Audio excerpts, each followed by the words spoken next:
En otras palabras, quiere tratar en esta entrega un tema que tiene una enorme actualidad y una permanente importancia. Juventud en riesgo y criminalidad.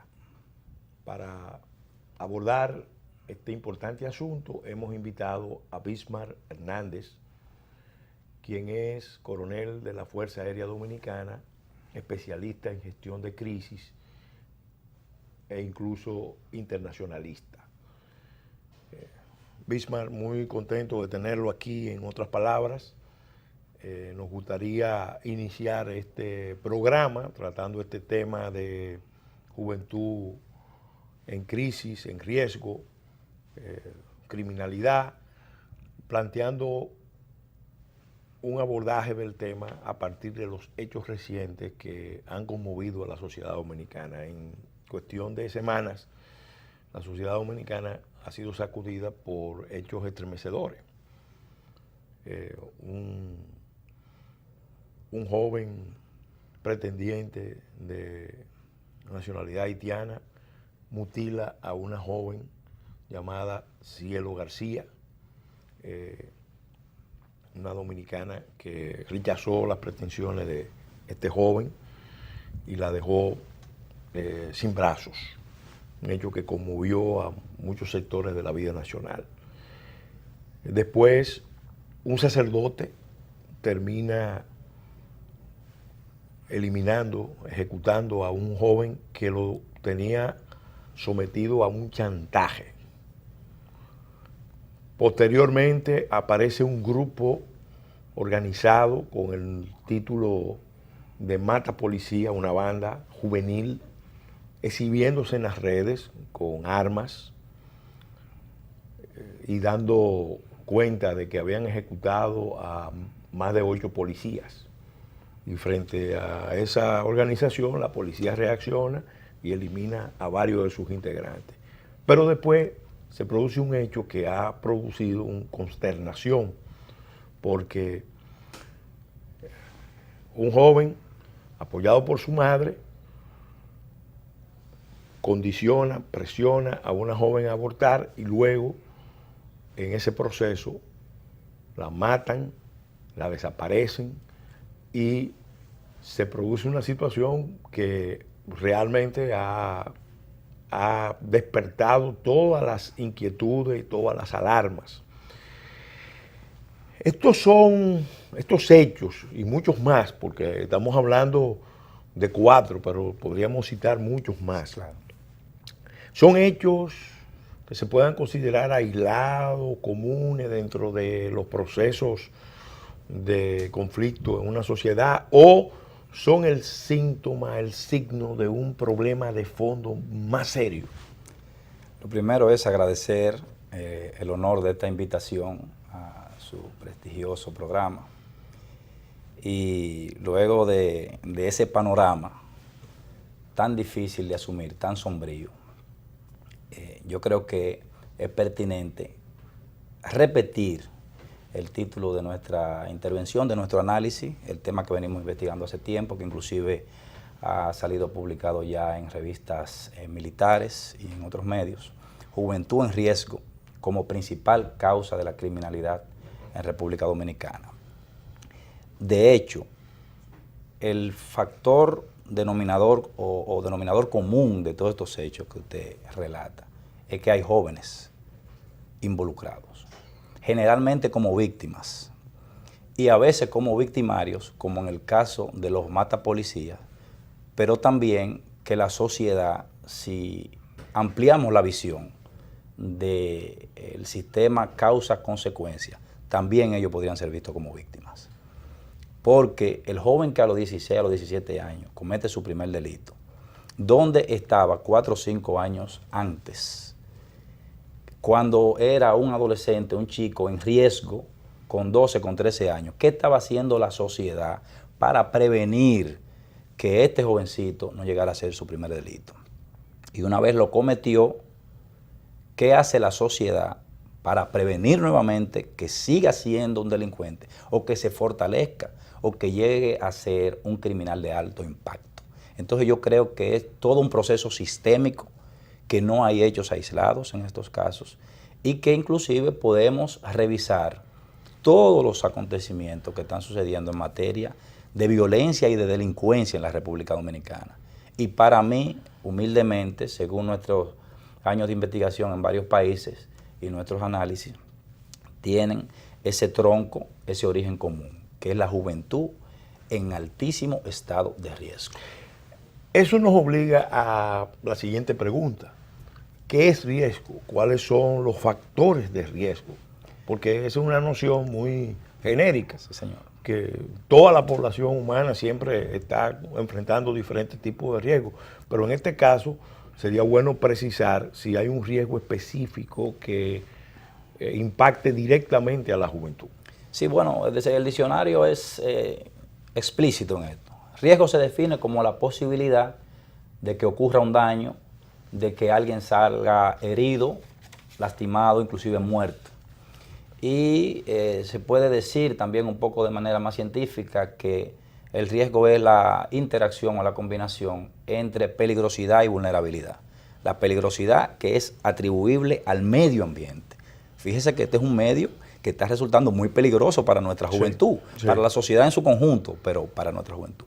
Pero también la vulnerabilidad que es atribuible al individuo. Sí. Entonces, si se combinan que yo soy vulnerable... El nivel de exposición. Claro, si se combina que yo soy vulnerable con un ambiente peligroso, entonces yo estoy en altísimo riesgo. Ahora, si seccionamos eso, según la ciencia, ¿cuáles son las condiciones o situaciones que van a ser favorables para que ese riesgo se convierta en ese daño, en esa muerte, en esa cárcel, en esa orfandad? Se llaman factores de riesgo. Y hay, como usted decía, hay muchísimos, hay miles, millones, todo prácticamente es un riesgo.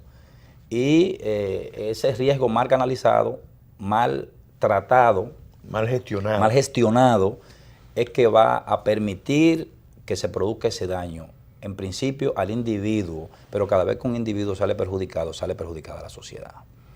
Y hemos identificado dentro de nuestros estudios 5 factores que son los que más impactan, lo que más influye en estos niveles muy dramáticos de criminalidad en la República Dominicana. ¿Cuáles son esos 5 factores? Primero, machismo y violencia intrafamiliar, por aquello de que la violencia engendra violencia. Sí. Ese chico que se cría en un hogar donde papá golpea a mamá, donde se agreden física, donde se agreden verbalmente, donde hay una poca cohesión familiar, donde hay poco amor y poca protección. Y muchas veces las mamás refuerzan actitudes machistas, porque eso es parte de la formación. Algunos psicólogos, sociólogos han dicho que en Latinoamérica las mujeres son más machistas que los hombres. Eso es otro tema a discusión.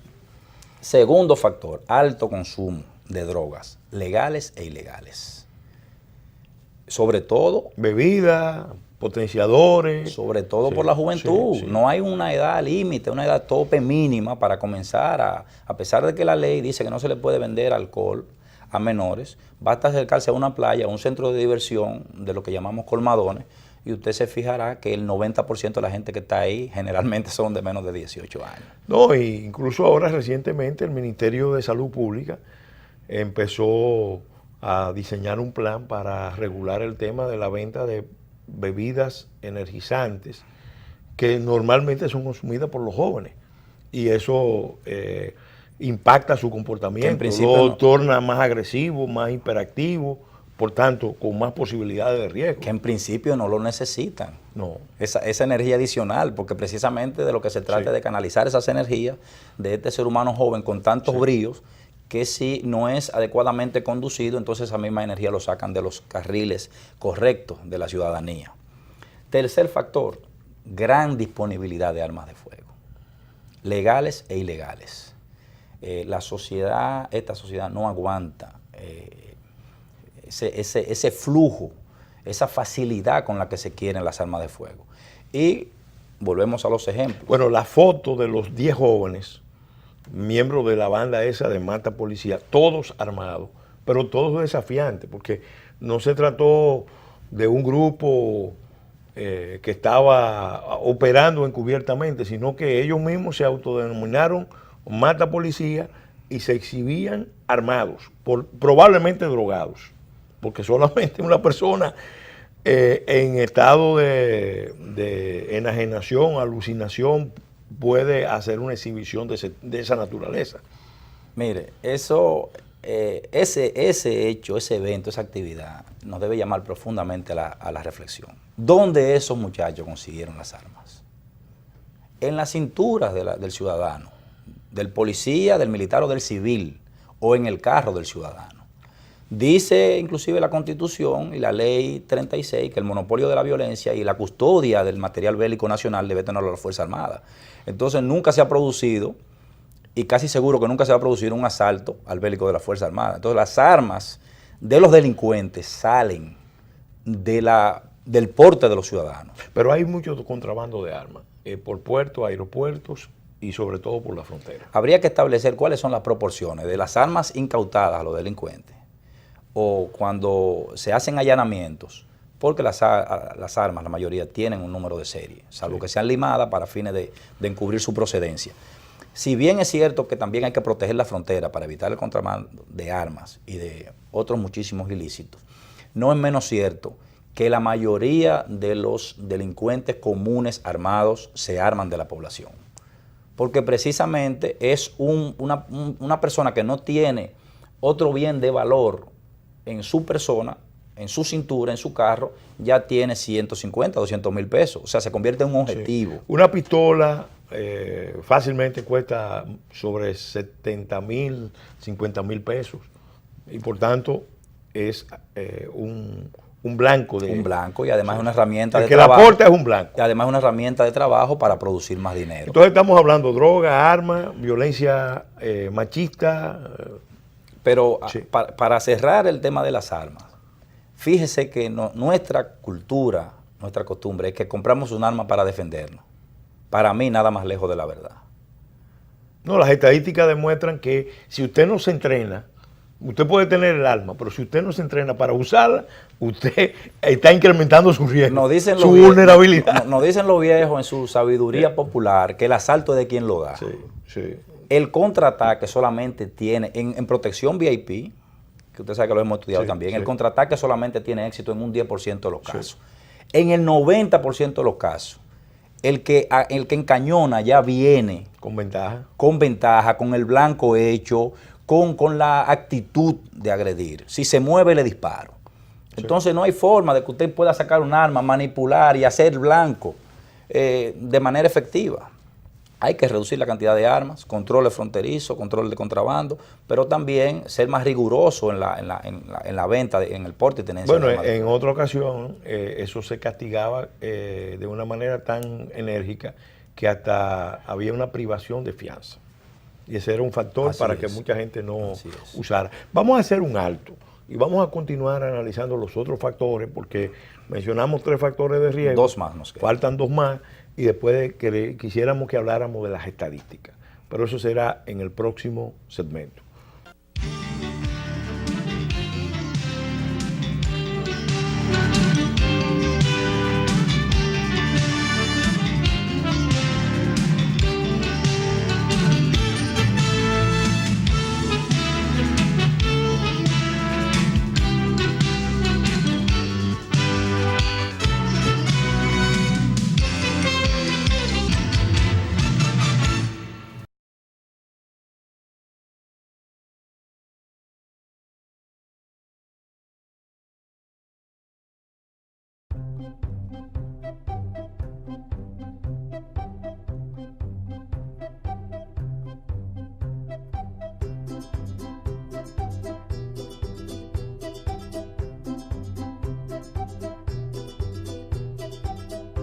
Su futuro crece conmigo y con Milex Kinder Gold, porque contiene los probióticos y prebióticos que él necesita para fortalecer su sistema inmunológico.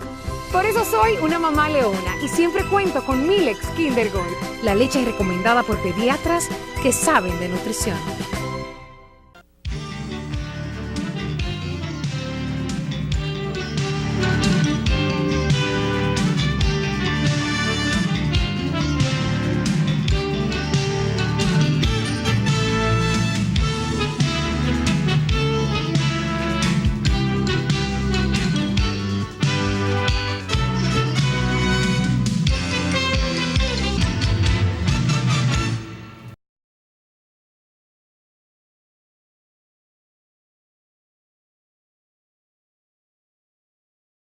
con el análisis de este importantísimo tema, juventud en riesgo y criminalidad, en compañía del especialista en gestión de riesgo, coronel Bismarck Hernández.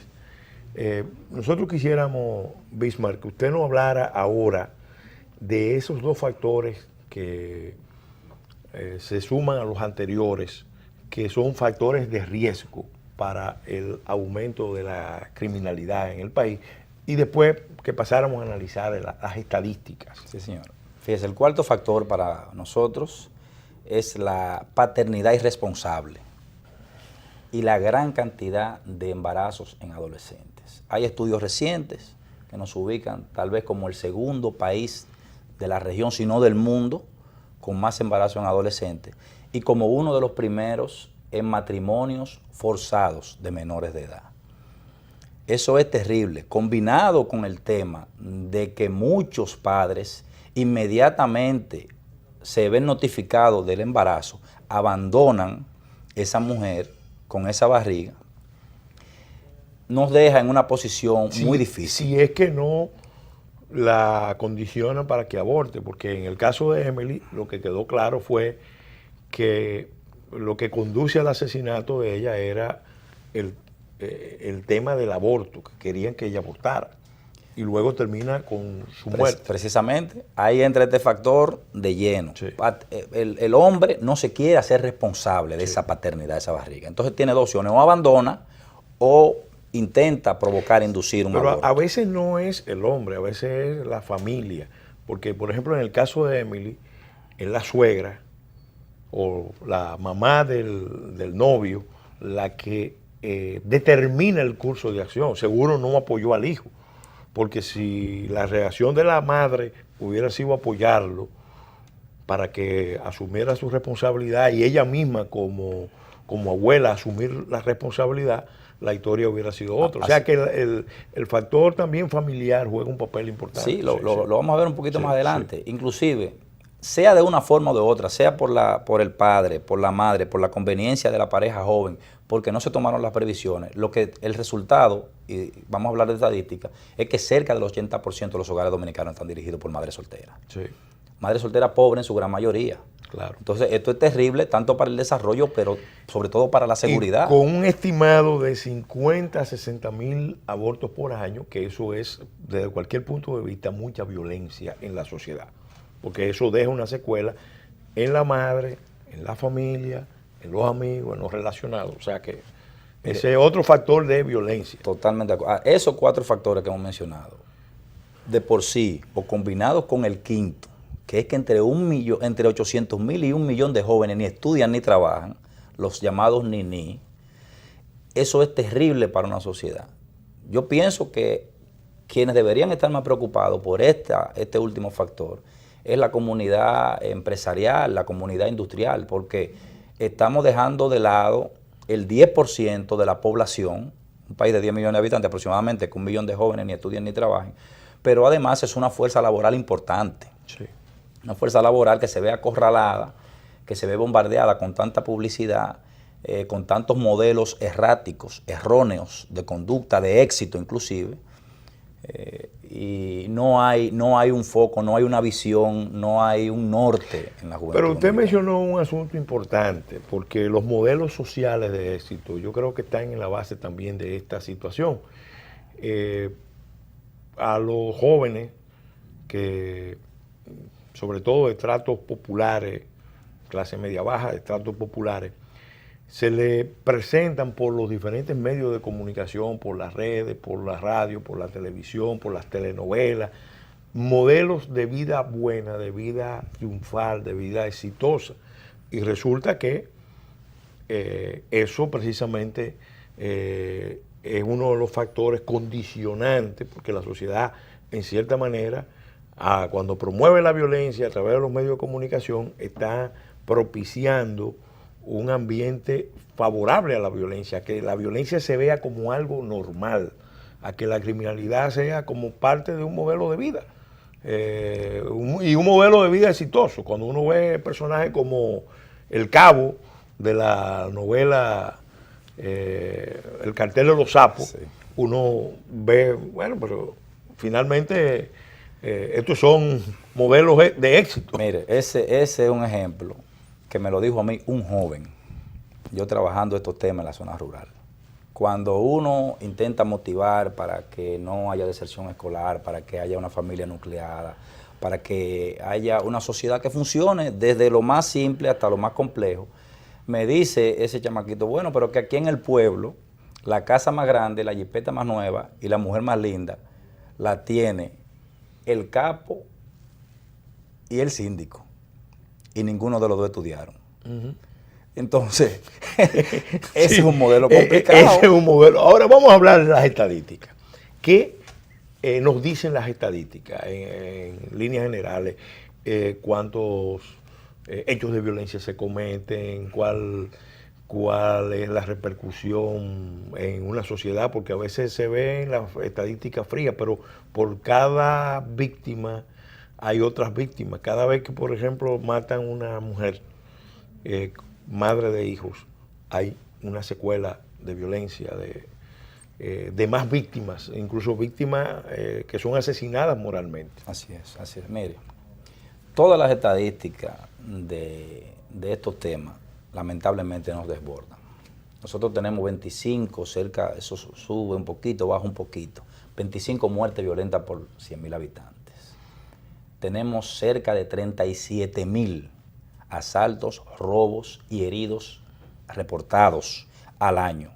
Hay que recordar que mucha gente no reporta, sobre todo temas de violencia intrafamiliar. Sí. Pero también hay que hablar de costos de la violencia, de la criminalidad. Sí. Costos directos. El cuánto le cuesta al sistema de salud público o privado un apuñalamiento, un disparo. Cuántas horas, hombre, se pierden por asalto, por traumas. El tratamiento psicológico, el tratamiento psiquiátrico de las víctimas, costos directos, costos indirectos, costos asociados a todos estos temas, como dice... No, y costos que no se pueden evaluar, como por ejemplo la inseguridad misma, la desconfianza que se genera en una sociedad donde usted no tiene la tranquilidad de caminar fácilmente por las calles a cualquier hora. Inclusive, nosotros vemos la seguridad, ya estamos tan acostumbrados a ver el día a día, las noticias, la muerte, los heridos, que nosotros creemos que la seguridad se puede construir de manera artificial. Fíjese que desde que tenemos la posibilidad, el dominicano promedio, nos queremos mudar a un edificio, a un condominio, pero que tenga conserje, que tenga cámaras, que yo tenga control para abrir mi portón. De que tengo la posibilidad, compro una pistola. Si tengo la posibilidad, contrato un chofer armado. Eso no es seguridad. Ya la sociedad en su conjunto falló y permitió que una gran cantidad de jóvenes se convirtieran en delincuentes. Y esos jóvenes van a aprovechar cualquier brecha para cometer sus ilícitos. Hay también una capacidad de respuesta de la sociedad. Entonces quisiéramos hablar, porque el Estado, la sociedad, tiene respuestas diferentes. Son de carácter punitivo, normalmente es punitivo, pero hay algunas estrategias esbozadas de respuestas preventivas, otras que son simplemente disuasivas porque no van a los factores de riesgo, a disminuir los factores de riesgo. Entonces, dentro de eso, un elemento clave es la dinámica de la familia, que es la primera instancia. Totalmente. Los cuerpos intermedios de la sociedad, los grupos comunitarios, el vecindario y luego la propia autoridad. Vamos a hablar de estos factores. Sí, mire, por eso es que yo comento que seguridad no es más armas, más cámaras, más patrullas, no necesariamente. Esos son elementos que refuerzan, sobre todo, la percepción de seguridad. Que mucha gente está confundiendo percepción, prevención, inclusive disuasión, pero el legislador, de manera inteligente, si estudiamos la nueva ley orgánica de la policía, dice que una de las funciones de la policía preventiva es prevenir y disuadir. El legislador consciente de que no es lo mismo. Cuando en un pueblo hay muchos hechos violentos en un lapso relativamente corto de tiempo, ¿qué es lo que hacemos generalmente? Pedimos más policía, más patrulla, que patrulla. Ya fallamos de alguna manera. Ahora, está estudiado, es conocido, que a mayor prevención, menor riesgo. Esa es la relación causal. Mayor prevención, menor riesgo. Pero, ¿dónde vamos a prevenir? ¿Qué es lo que hay que prevenir? ¿Cómo aterrizamos esa fórmula? Precisamente atacando esos 5 factores de riesgo de los cuales hablamos. Si tenemos menos armas, menos embarazo en adolescentes, más ocupación de los jóvenes, menos drogas, necesariamente tendremos adultos y jóvenes menos enfrentados con la justicia. Pero eso supone respuestas como, por ejemplo, unas políticas de familia, unas políticas de comunicación, de valores, una política de diversión, una política de encuadramiento de la población, especialmente joven, para que estén, vamos a decir, ocupados y dándole significado a su vida, porque la ociosidad, como dice la expresión, es la madre de todas las desgracias. De todas las desgracias, de todos los vicios. Sí, usted está con el análisis correcto. Yo propongo para este sistema preventivo una interacción, una articulación de familias, organizaciones y gobiernos. Ahora, recordamos la teoría, me gusta hacer el símil, la gente lo entiende muy rápido, la teoría de la protección VIP. Los presidentes tienen anillos de protección y las personalidades. Primer anillo, segundo anillo, tercer anillo. Pero resulta que para mí todos los seres humanos tenemos esos anillos de protección. Y esos anillos de protección son precisamente la familia, el entorno cercano, las organizaciones sociales, el vecindario, la junta de vecinos, la iglesia, el club deportivo, el club cultural, algunos de estos elementos que han desaparecido. Y el tercer anillo de protección de un ser humano son los gobiernos. Los gobiernos locales. Y utilizo gobiernos para hacer la diferencia entre gobierno local y gobierno nacional. Lo que vemos es que precisamente en nuestra sociedad no están funcionando los 3 primeros anillos y se está yendo toda la carga directamente al gobierno central. Pero en el caso de la familia, me lo comentaba precisamente un oficial de la policía, me decía recientemente que uno de los factores que ha influido mucho es el tema del éxodo. Hay aproximadamente 2,5 millones de dominicanos viviendo en el exterior, principalmente en Estados Unidos y en España. Muchas veces eso produce un tema de desarraigo, porque una familia que se va primero papá, debió mantener unida, se va el papá o mamá, o se va la mamá, y entonces los jóvenes quedan con los abuelos, o quedan con los tíos, o quedan con los parientes en sentido general, y esa falta de la presencia del... Se rompió el primer anillo de protección. Ahí se rompe el primer anillo. Se rompió el primer anillo de protección. Entonces, ahí tienen que entrar los demás anillos de protección. De hecho, ese segundo anillo, cuando yo hablo de organizaciones sociales, me refiero a todas las organizaciones que actúan en el territorio, pero principalmente las empresas.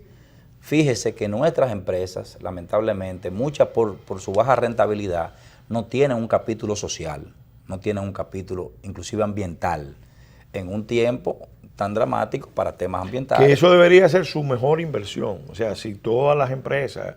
Lo que pasa es que el tejido empresarial nuestro está conformado principalmente de pequeñas y medianas empresas que están tratando de subsistir. Así es.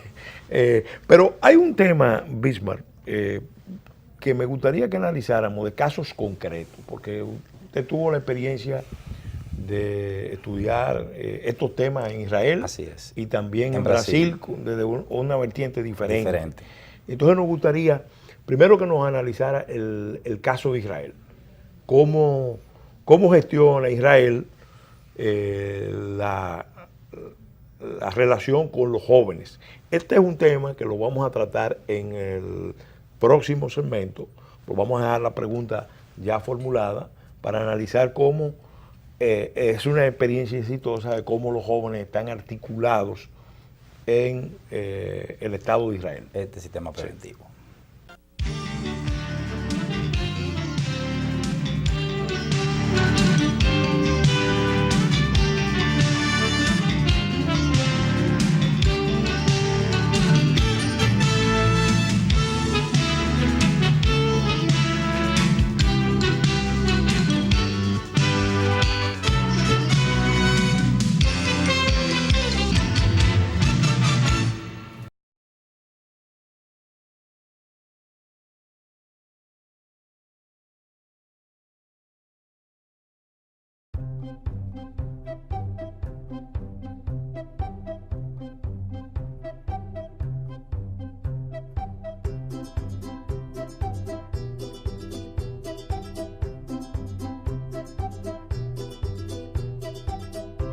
Su futuro crece conmigo y con Milex Kinder Gold, porque contiene los probióticos y prebióticos que él necesita para fortalecer su sistema inmunológico. Por eso soy una mamá leona y siempre cuento con Milex Kinder Gold, la leche recomendada por pediatras que saben de nutrición.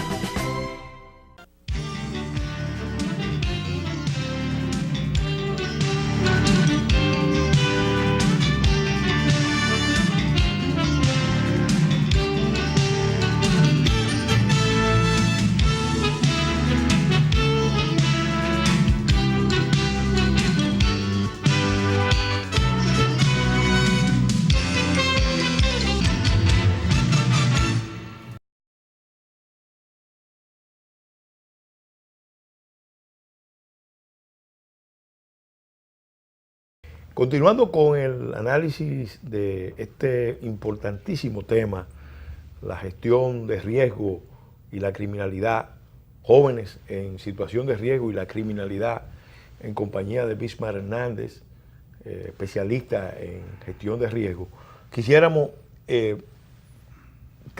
habláramos del caso que usted conoce porque estudió allá, de Israel.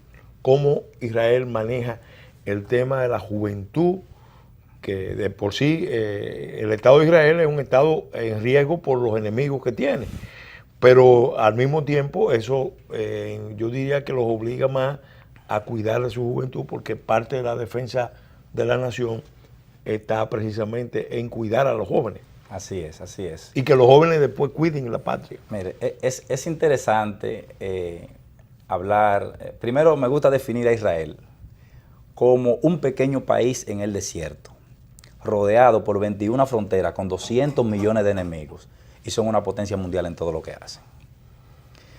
Uno de los momentos más sorprendentes de mi vida fue cuando yo voy a Israel a estudiar estos temas, y el primer día de entrenamiento nos llevan a una escuela primaria. Ya en la escuela nos bajan al búnker, porque es un estado que está en guerra o en un conflicto latente. Cuando suena la alarma que viene un cohete de la Franja de Gaza, del Líbano, de Cisjordania, de cualquier país enemigo, bajan los niños al búnker y le siguen dando clase. Eso para mí comienza ahí lo que se llama un país cuando quiere desarrollarse, cuando quiere ser seguro. Y en Israel está claramente definida lo que es la educación formal y no formal. La educación formal es la que conocemos aquí, matemática, física, historia. La que se imparte en las escuelas. La que se imparte en la escuela. La educación no formal, cuya responsabilidad principal es de los padres y del líder de la comunidad, que es el alcalde, está compuesta por más de 50 programas y 400 actividades alternativas. El niño, el joven en Israel nunca está desocupado, bajo ningún concepto. Ahora bien, ¿cómo ellos distribuyen y cómo ellos logran llevar todo esto a cabo? Por la importancia que ellos le asignan a esa educación no formal. Literalmente ellos dicen que la educación formal educa para el trabajo, la educación no formal educa para la vida. Y ellos le preguntan entonces al latino que está allá, ¿qué es más importante, vivir o trabajar? Vivir. Entonces nos preguntan, ¿por qué ustedes no refuerzan la educación no formal? ¿Dónde están los centros de orientación juvenil? ¿Cómo ustedes previenen la deserción escolar? Nos llevaron a una ciudad pequeñita, más o menos del tamaño de Villa Duarte en extensión y población. Y en Ranana, en Israel, hay 14 centros de orientación juvenil. Que yo sepa, a nivel municipal, en nuestro país, no hay un solo centro de orientación juvenil. O sea, un centro que sea promovido por el ayuntamiento y la comunidad educativa, dedicado exclusivamente a la orientación psicológica, vocacional, al tratamiento de juventud en riesgo, de por qué tú te fuiste de la casa, que cómo te vamos a retornar a la escuela. No hay ese centro. Entonces, con 1 millón de jóvenes que ni estudian ni trabajan, con esta gran cantidad de adolescentes embarazadas, con esta gran cantidad de huérfanos, no hace mucho, en Mano Guayabo, en un solo evento, un vecino salió y mató 3 vecinos. Ahí quedaron 6 huerfanitos, 4 niñas y 2 niños. ¿Quién nos dice a nosotros que esas 4 niñas no van a terminar prostituyéndose? ¿Y la dinámica en Israel cuál es concretamente? Ellos tienen... Porque eso no solamente se queda a nivel de la familia ni de la municipalidad. Al final, estos jóvenes terminan siendo, vamos a decir, sometidos a un régimen de ciudadanía a través del cumplimiento de deberes como el servicio militar obligatorio. Sí. Fíjese, ellos que previenen la deserción escolar a toda costa. No hay forma de que un niño en Israel falte a la escuela. Y si falta 2 días a la escuela, ellos tienen un empleado del ayuntamiento, se llama oficial de visita, que va a la casa y toca porque el niño no fue. Bueno, nosotros lo teníamos, el país llegó a tenerlo. Entonces, cuando se instaló el sistema educativo o se desarrolló el sistema educativo a partir de la primera intervención americana y después con el régimen de Trujillo, el oficial, el inspector de educación jugaba ese papel. Ya eso se dejó de... Ese tipo de iniciativas que funcionan tenemos que retomarlas. Sí. Entonces, ellos tienen la tanda extendida también, que precisamente ha sido un gran logro de la sociedad dominicana. Pero ellos no dedican toda la tanda extendida a la currícula formal, precisamente porque ellos le dan gran importancia, le asignan tiempo, le asignan recursos a las actividades no formales, a esas actividades alternativas. Ellos creen mucho en el voluntariado y en el liderazgo juvenil. Entonces, ya cuando los jóvenes van creciendo, ellos identifican eso que tienen más luces, eso que los otros lo ven, que los otros lo escuchan y fomentan el liderazgo juvenil. Eso tiene una ventaja porque permite identificar el recurso humano desde temprano en su interacción. Es muy importante y sobre todo ellos han desarrollado un espíritu gregario muy fuerte porque recordemos que es la tierra del kibutz y de los masat, entonces... tienen campamentos permanentes. Y esos campamentos de jóvenes se dedican a actividades deportivas, actividades religiosas, espirituales. El estudio de las escrituras es fundamental para ellos, pero también ese sentido de comunidad, de ciudadanía, ese sentido de nación, de que nosotros nos debemos y le debemos respeto a los que no están porque ya se fueron y a los que no están porque no han llegado. Eso se fomenta desde muy joven en Israel. Y ese joven que nunca faltó a la escuela, que fue promovido como un líder o se le enseñó que hay que seguir el liderazgo sano, el liderazgo puro de otros jóvenes, porque como decimos nosotros aquí, no hay mejor astilla que la del mismo palo. Un joven va a escuchar más fácil a otro joven que a un adulto. Bueno, en realidad de lo que se trata es precisamente de evitar el tema del desarraigo, porque la mayor parte de los problemas de conducta vienen cuando un sujeto está desarraigado, no tiene la raíz inicial de la familia y al estar desarraigado entonces queda, por ejemplo, expuesto a ser capturado por las pandillas. Entonces un Estado responsable se anticipa, en vez de que me formen pandillas, yo lo organizo y le refuerzo el espíritu comunitario que también lo han desarrollado otros países, especialmente los países socialistas en eso también han trabajado mucho ese campo. No podemos olvidar que también Israel tiene una herramienta maravillosa, que es la que culmina todo este proceso de crear un ciudadano correcto, un ciudadano fuerte, y es el servicio militar obligatorio. Todos los jóvenes en Israel, las hembras van 2 años y los varones van 3 años al ejército. Entonces, a los 21 y a los 20 años, sale un ciudadano modelo. ¿Cuándo van a delinquir? Si nunca faltó a la escuela, sabe tocar un instrumento musical, habla 2 o 3 idiomas, el ejército le enseña una profesión técnica, el ejército le enseña a ser combatiente, a amar sus símbolos, a amar su tierra y a defenderle, a morir por su tierra. Pero si ellos identifican entonces también dentro del ejército los más capaces, los más fuertes, los más veloces, los más inteligentes, para tratar de... El capital humano y capital social ya bien articulado y eso da para su que fruto. se queden en el ejército. Ahora, el que no se quiere quedar en el ejército o el que ellos entienden que puede hacer una carrera exitosa en otro ámbito de la vida. Ya está evaluado, preseleccionado. No, va a un centro entonces de orientación vocacional, varias semanas, para que no se convierta en un sobaco ilustrado, como decimos algunos aquí, que fueron a estudiar una profesión a la universidad porque le estudió mi papá, porque eso es lo que me gusta, porque eso es lo que está de moda, sino que el mercado laboral allá está conectado con la comunidad educativa. Y con las necesidades de la producción. Y con las necesidades productivas, por eso ellos tienen tantas universidades de alta tecnología y por eso uno de sus logros más portentosos. Pero vámonos ahora a analizar otra experiencia, porque Israel tiene, vamos a decir, muchas singularidades. Nosotros quisiéramos en el segmento final que habláramos de Brasil, porque Brasil, especialmente en algunas regiones de Brasil, ha desarrollado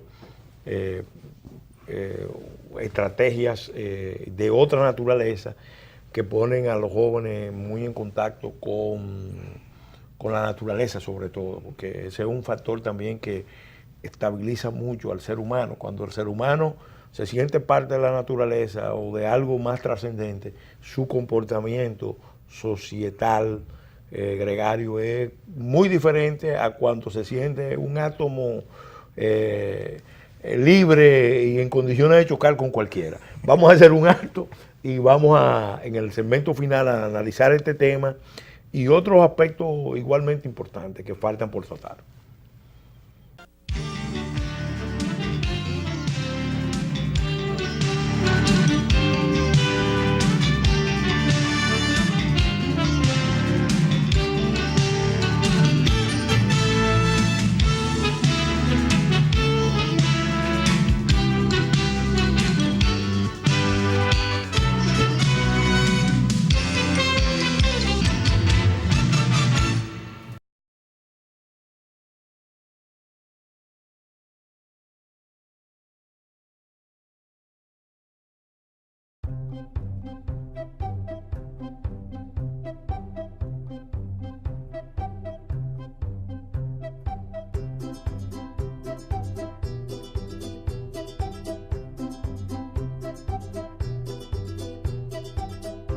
Su futuro crece conmigo y con Milex Kinder Gold, porque contiene los probióticos y prebióticos que él necesita para fortalecer su sistema inmunológico. Por eso soy una mamá leona y siempre cuento con Milex Kinder Gold, la leche recomendada por pediatras que saben de nutrición.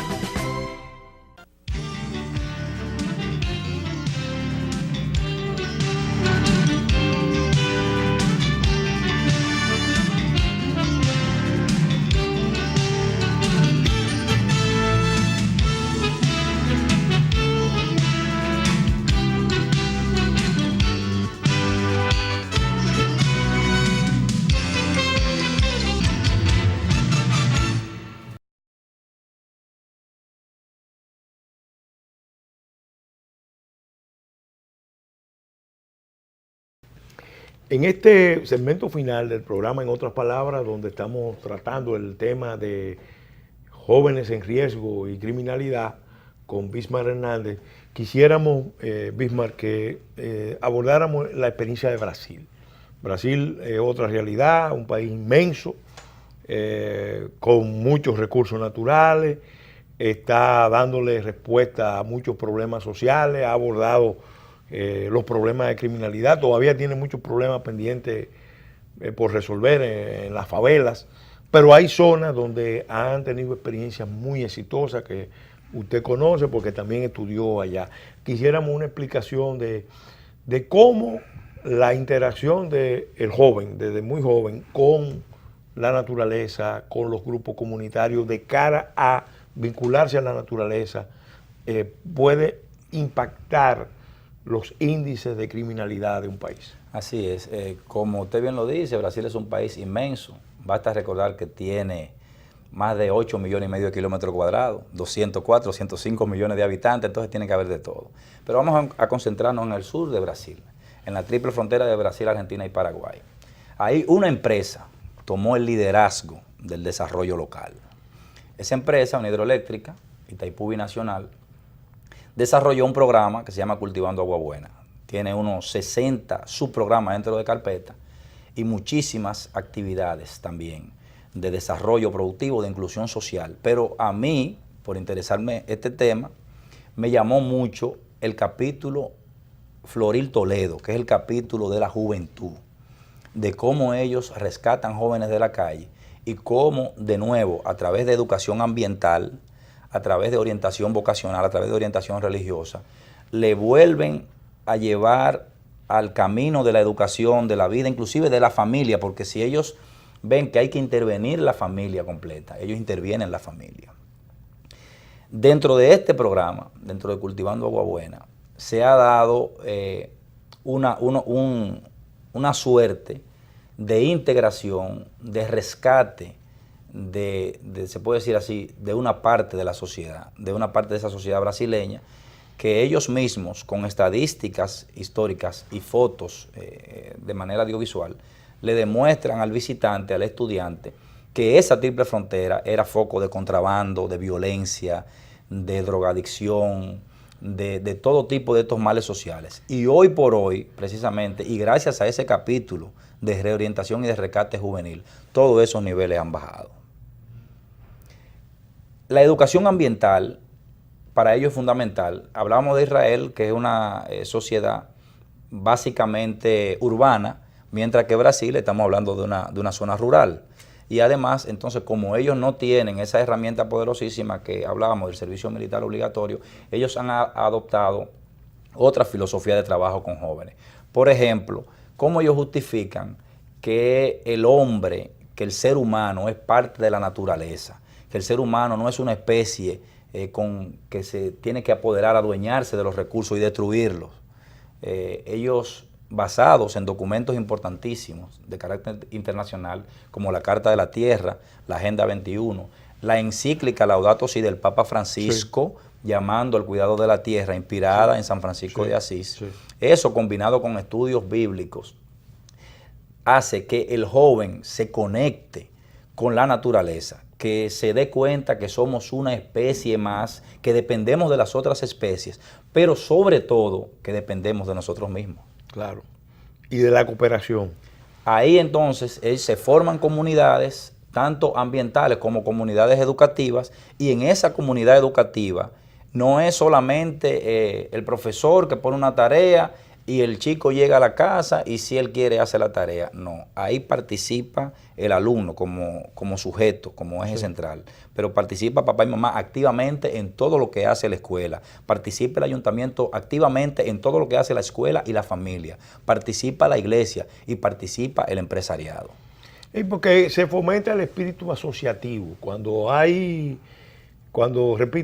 una cultura que premia el individualismo, la actitud egoísta de buscar una solución individual en función de lo mío, ahí está el potencial de conflicto. Cuando por el contrario se fomentan actitudes altruistas, de generosidad con los demás, de capacidad de trabajar con los demás, entonces disminuye automáticamente el margen de violencia y de confrontación. Así es, esto ha producido un fenómeno de tal magnitud en esa zona que se está revirtiendo ya la famosa migración, la triste migración del campo a la ciudad.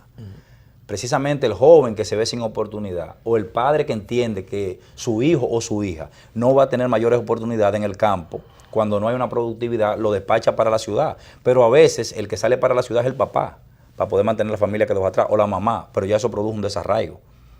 Ya eso produjo una desnucleación de la familia que va a dar al traste precisamente con el sistema preventivo que estamos proponiendo. Ahora, ¿qué han hecho los brasileños? No, le están dando condiciones de educación, condiciones de vida, condiciones de trabajo a la familia completa y han comenzado por lo básico. Le han quitado el hambre a la familia. ¿Cómo a través de Cultivando Agua Buena yo le han quitado el hambre a la familia completa? Bueno, muy simple. Agricultura orgánica familiar para el papá, con asistencia tecnológica, con financiamiento, pero después que el papá produjo, ¿a quién le vende? Como dicen ellos, al supermercado más grande del país, que es el sistema escolar. Claro.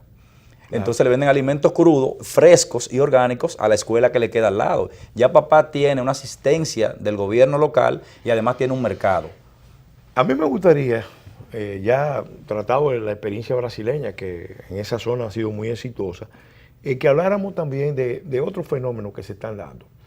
En el mundo se está viendo, por ejemplo, que el fenómeno terrorista está reclutando jóvenes. Y llama la atención incluso de que en el caso de ISIS, el reclutamiento mayor se da en la región del Caribe. Trinidad y Tobago tiene proporcionalmente la mayor cantidad de elementos dentro de ISIS operando en Siria, pero lo hacen igual en Europa. Las redes, usando las redes, se están reclutando básicamente jóvenes que son o descendientes de inmigrantes musulmanes o son sencillamente jóvenes europeos que sienten un vacío existencial. Porque el tema, repito, de la violencia, en este caso estamos hablando de una violencia alta, organizada, ideologizada, como el terrorismo, tiene que ver también mucho con el tema del vacío existencial. Así es, precisamente cuando el joven no está protegido por estos anillos de lo que estamos hablando, es presa fácil de una organización de crimen organizado. Aquí lo vemos cotidianamente como en el caso de las drogas, pero también con una organización terrorista que puede actuar localmente reclutando para actuar localmente haciendo sus actos o ejecutando sus actos, sin ver el terrorismo como algo lejano.